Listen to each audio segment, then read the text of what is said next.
Sarah Bailey, a troubled teenage girl who has previously attempted suicide, moved from San Francisco to Los Angeles with her father and stepmother. She enrolls in a local Catholic high school but has trouble fitting in. During French class, her classmate Bonnie witnesses Sarah telekinetically, causing a pencil to rotate while standing on its tip. During lunch, Sarah is hit on by Chris, the school's football star. She asks about Bonnie and her two friends Nancy and Rochelle. Chris tells Sarah to avoid the trio because they're witches. Bonnie tells Nancy and Rochelle that Sarah is the fourth who will complete their circle and make an entire coven. The three girls each have issues. Nancy lives in a trailer with her mom, Grace Downs, and abusive stepfather Ray. Bonnie has massive burn scars all over her back, and the painful treatment recommended by the surgeon is likely to fail. Insecure African-American athlete Rochelle is subjected to racist taunts by the most popular girl in school, blonde Laura Lizzie. After school, the three girls befriend Sarah and take her to a magic shop. The owner Lirio comments that Sarah is not like the other girls and says to her, "Maybe you are a natural witch, your power comes from within." While leaving the shop, Sarah is harassed by a vagrant, and all four girls simultaneously will for something to happen. The vagrant is then hit by a car. The girls escape, and Nancy is thrilled at their connection. Nancy tells Sarah about invoking the spirit Manon, their ultimate goal as a coven. Sarah leaves the girls to meet Chris but refuses to make love with him. However, at school the next day, Sarah discovers that Chris boasted to the whole school that they slept together and that she was the worst he's ever had. Nancy, Bonnie, and Rochelle comfort Sarah and invite her on a field trip. They take the bus out to the country. The bus drivers tell them to be careful about wicked boys, but they say the four are dangerous. While in the countryside, they call the corners and cast some spells. Rochelle asks for the strength not to hate those who hate her. Sarah performs a love spell on Chris. Bonnie asks for beauty inside and out, and Nancy asks for all the power of Manon. Shortly after the spells are cast, they show signs of working. Chris becomes infatuated with Sarah and goes after her constantly. Bonnie's scars miraculously heal, and the next time Laura bullies Rochelle, Laura's hair begins falling out. At home, Nancy causes the microwave and all light bulbs to explode, and Ray suffers a massive heart attack and dies. Then the insurance man tells Nancy and her mother that they have inherited $175,000 from an insurance policy, and they feel overjoyed about it. Nancy and her mother move into a posh high-rise, where the girls meet one night and learn disguise-changing magic. Nancy's mother looks confused and dazzled. She has bought a weird colored sofa and a jukebox with only songs by Connie Francis. The four friends lock themselves in Nancy's room, ignoring Nancy's mother, who is left empty and forgotten, just as she felt before cashing in on the insurance money.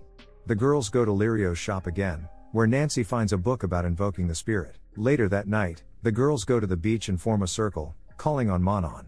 At the culmination of the spell, Nancy is struck by lightning. The next day the rest of the girls witness Nancy walking on the water, and from then on, Nancy's powers have increased. Later on, Rochelle sees a balding Laura in the locker room, hysterically sobbing after swim practice. Laura's two closest friends try to offer some consolation, to no avail. Rochelle feels remorse for the spell she has cast, and her reflection looks away when she looks in the mirror at herself. Sarah's love spell also backfires on her. She finally accepts to have a dinner date with Chris, but he takes her to the top of a hill and attempts to rape her. Sarah runs away and knocks on Nancy's door. Nancy leaves her home for a party. Chris is attending in order to punish him. However, when she arrives at the party, she tries to seduce Chris by disguising herself as Sarah. Still, when the honest Sarah comes as they engage in foreplay, Nancy causes Chris to fall out a third-story window, killing him. As a consequence of this, Sarah starts having nightmares concerning her old friends. She feels like they're following her everywhere to torment her. She tries to stop Nancy, who has become the leader of the three remaining coven witches,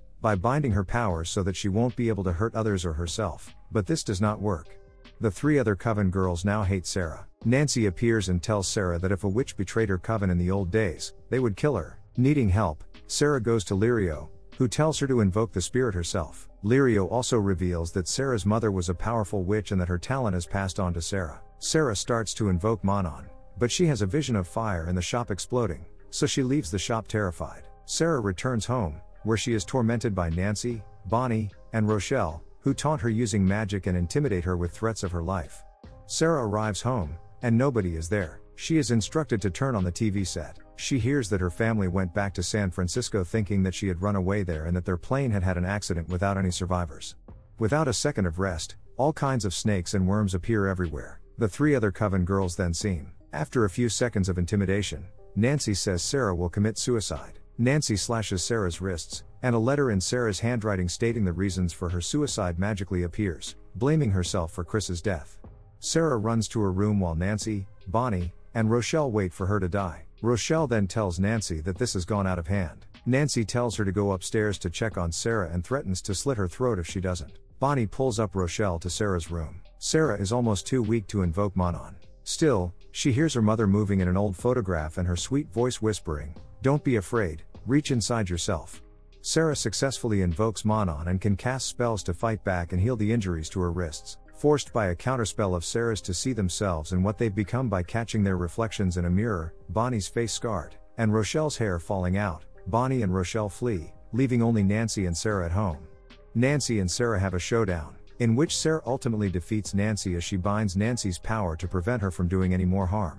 In the end, Nancy is sent to a psychiatric hospital, and Bonnie and Rochelle lose any powers they have. They go to see Sarah and half-mockingly tell her not to be angry with them because when Sarah was made to believe that her family had died, it was just an illusion. Sarah's father is packing everything in his car to move out of LA. The two girls ask Sarah if she still has any powers. When she shows no interest in continuing a friendship with the two girls who tried to kill her, they make fun of her as they leave, saying, "She probably doesn't have powers anyway."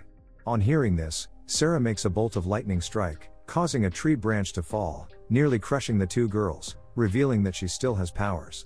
As they stare back at her in shock, Sarah warns them, "Be careful. You don't want to end up like Nancy," and smiles. The scene cuts to a bird's eye view of Nancy's room in the psychiatric hospital. She screams like a maniac, telling the nurse, "He gave me powers. I can fly, I'm flying."